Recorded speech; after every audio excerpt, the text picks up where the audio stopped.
मेरठ में एक और दिल दहला देने वाली घटना सामने आई है। एक कातिल पत्नी ने अपने प्रेमी के साथ मिलकर पति को मार डाला। मेरठ के मुस्कान और साहिल की तरह ही इस बार भी पति को रास्ते से हटाने के लिए खौफनाक साजिश रची गई, लेकिन इस बार नीले ड्रम का सहारा नहीं बल्कि सांप को मोहरा बनाया गया। कातिल पत्नी ने सपेरे से एक सांप खरीद कर लाया और पति के बिस्तर में रख दिया।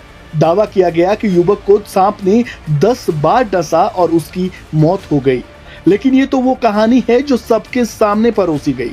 ये वो कहानी है जो अपने कुकर्मों को छिपाने के लिए एक कातिल पत्नी ने दुनिया के सामने रखी। सच्चाई क्या है वो जानकर आपके रोंगटे खड़े हो जाएंगे। और ये सच्चाई सामने आई पोस्टमार्टम रिपोर्ट से। कैसे मेरठ में एक बार फिर एक पत्नी कातिल बन गई और कैसे उसने प्रेमी संग मिलकर हैवानियत की सारी हदें पार कर दी।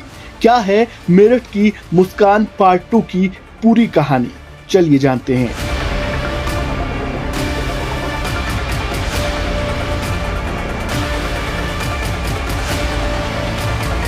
मेरठ के बहसुमा थाना क्षेत्र के अकबरपुर सादात गांव के रहने वाले अमित को उसकी पत्नी ने हमेशा हमेशा के लिए मौत की नींद सुला दिया। एक सीधा साधा मेहनतकश मजदूर रोज की तरह काम से लौटकर चारपाई पर सोया और फिर कभी नहीं उठा। सुबह बिस्तर से उसकी लाश मिली और लाश के साथ मिला जिंदा सांप। लोगों ने यही मान लिया कि अमित को सांप ने काट लिया और उसकी मौत हो गई। गांव में हड़कंप मच गया। वीडियो सोशल मीडिया पर वायरल हुआ जिनमें साफ दिख रहा था कि चारपाई पर एक सांप बैठा हुआ था। वह अमित को काट भी रहा है। परिवार वाले भी सदमे में थे और सबने यही मान लिया कि सांप के काटने से ही अमित की मौत हुई। परिवार सदमे में था, शोक में था। लोग यही मान रहे थे कि सांप के काटने से अमित की मौत हो गई। ये तो बस शुरुआत थी, लेकिन इस कहानी की परतें खुलना अभी बाकी थी। जब अमित की पोस्टमार्टम रिपोर्ट आई तो एक ऐसा राज खुला जिसने सबके होश उड़ा दिए। डॉक्टरों ने साफ बताया कि अमित की मौत सांप के काटने से नहीं बल्कि गला दबाने से हुई है। ये सुनते ही पुलिस अलर्ट हो गई। तुरंत जांच शुरू हुई। अब तक जो एक दुर्घटना मानी जा रही थी वो एक सोची समझी हत्या निकली। पुलिस ने जब छानबीन की तो धीरे धीरे परतें खुलती चली गई। शक की सुई सीधी अमित की पत्नी रविता पर गई। पुलिस ने रविता से सख्ती से पूछताछ शुरू की। साथ ही गांव के 2 और युवकों को भी हिरासत में लिया। पूछताछ में जो बातें सामने आई वो किसी फिल्मी कहानी से कम नहीं थी। रविता के गांव के ही एक युवक से अवैध संबंध थे।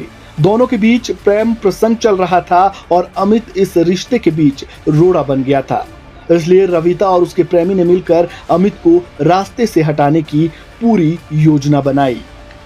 पुलिस को पता चला कि हत्या को एक एक्सीडेंट दिखाने के लिए रविता और उसके प्रेमी ने बाजार से एक जिंदा सांप खरीदा। फिर एक रात अमित का गला दबाकर उसकी हत्या कर दी। इसके बाद उसकी लाश के नीचे सांप को रख दिया ताकि ऐसा लगे कि उसकी मौत सांप के काटने से हुई है। यही नहीं, सोशल मीडिया पर इस प्लान को सही साबित करने के लिए वीडियो बनाकर वायरल भी कर दिया गया। लेकिन पोस्टमार्टम रिपोर्ट ने उनकी चालाकी पर पानी फेर दिया। जिस सांप से अमित को डसवाया था उसके दांत ही नहीं थे और सांप के डसने के बाद भी अमित का शरीर नीला नहीं पड़ा और शरीर पर नाखून के निशान दिखने से शक और गहरा गया और पोस्टमार्टम रिपोर्ट में सारा सच सामने आ गया।